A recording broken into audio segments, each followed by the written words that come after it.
sebenarnya kepribadian introvert itu juga ada faktor genetik ya. Jadi ada 50-50 lah, genetik dan lingkungan. Jadi dari genetik dan dari pengasuhan orang tua, lingkungan sekolah gitu ya.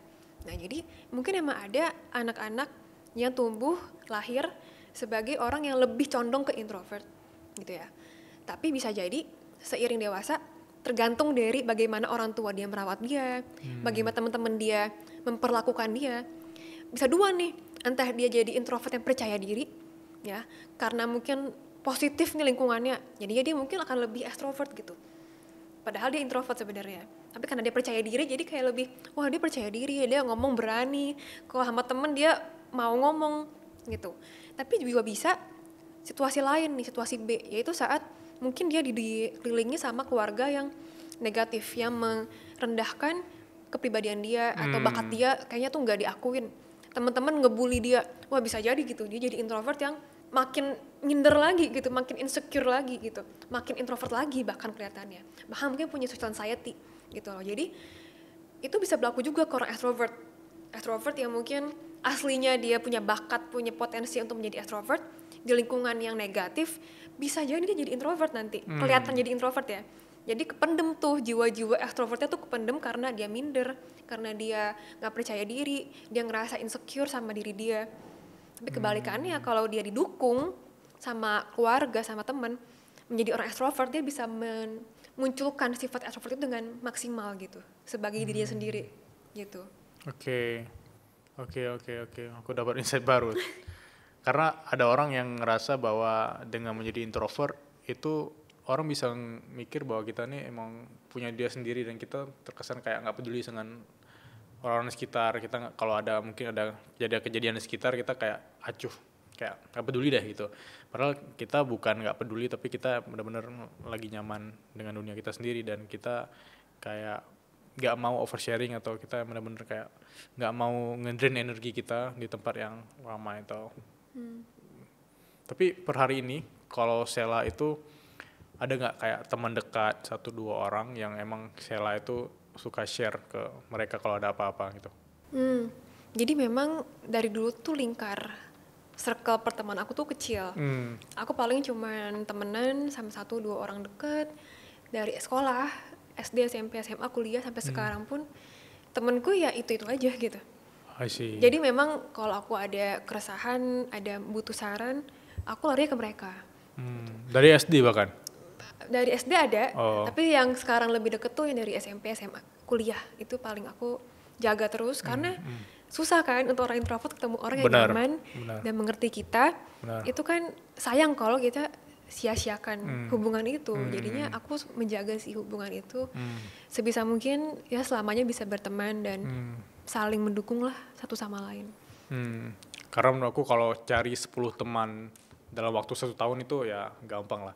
Tapi nyari 1 teman yang dalam waktu lebih dari 10 tahun itu yang susah ya. Betul. So you have to protect them lah. Setuju banget.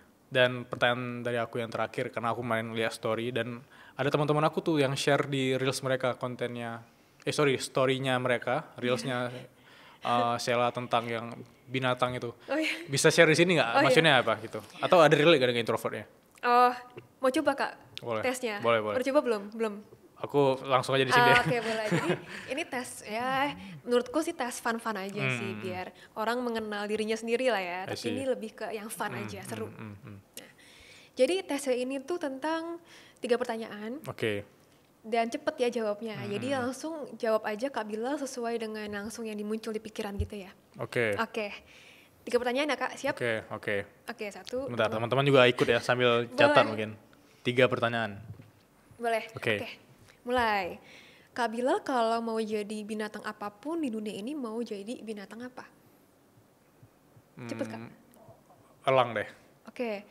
Kalau misalnya hewan itu nggak ada, elang itu nggak ada, mau jadi hewan apa? Elang nggak ada, aku mau jadi apa? Ayo Kak, cepet-cepet. Paus. Oke. Kalau misalnya paus juga nggak ada, mau jadi hewan apa? Singa. Oke. Jadi dari pertama ke 3 apa? Elang. Paus. Singa. Oke. Nah ini penjelasannya ya dari tes kepribadian yang fun ini. Hewan pertama itu, jawaban Kak Bilal itu melambangkan bagaimana Kak Bilal berharap orang lain melihat Kak Bilal. Oh. Gitu. Hmm. Yang kedua, jawaban hewan kedua itu melambangkan bagaimana orang lain sesungguhnya melihat Kak Bilal. Wah, paus tuh. Oke. Iya, ya paus. Eh, Hewan ketiga ini melambangkan siapa Kak Bilal sesungguhnya atau kepribadian asli Kak Bilal sih. Oh, tapi Ya. nggak. Oke. Nah, Tapi itu bisa masih debatable kan masih. ya itu kan hanya buat fun aja Oke. sih. Ya intinya adalah ini kayak apa ya? Karena kan hewan tuh kayak simbol aja lah di otak kita. Jadi kayaknya misalnya Kak Bilal menganggap hewan elang itu kuat dan kayak gagah gitu. Itu Iya. kan subconscious ya. Itu kan dibawa alam bawah sadar gitu. Iya. Jadi lambang-lambang hewan ini sebenarnya tujuannya untuk menunjukkan sisi subconscious kita gitu. Oh. Kalau subconscious kita menganggap elang itu gagah. Paus itu mungkin hewan yang tergantung orangnya ya. Karena ada orang yang menganggap paus itu mengerikan.